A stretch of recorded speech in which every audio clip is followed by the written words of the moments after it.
Well, one of the most interesting things for me over the last few years, particularly during COVID, was having discussions with people in business and in science and all kinds about how they reacted to the pandemic. And in almost every case, I heard an optimistic story that people use that opportunity to rethink their business, to make their businesses more efficient, to ask questions in science they had never asked before, to learn about how to respond to a similar event that comes in the future.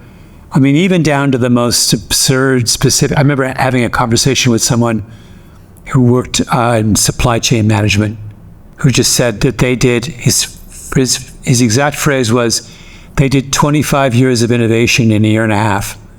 In other words, it would have, under normal circumstances, have taken him a generation to convince his clients they needed to rethink the way they organized their supply chains. And during COVID, he did it in a year and a half.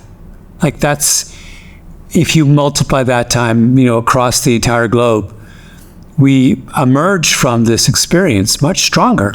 I mean, it was for all of the heartbreak and tragedy, it was also an accelerant that's left us stronger and better off than we were before.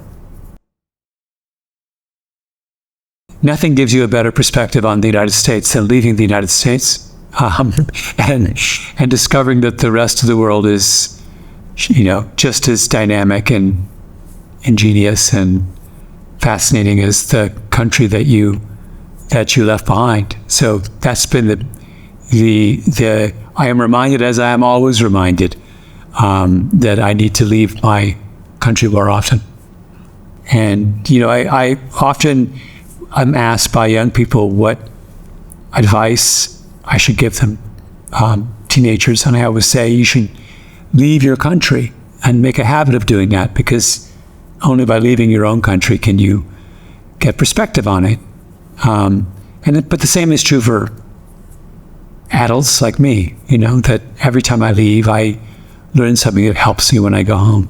And I feel this trip is no different. And this trip has actually been more of that than normal.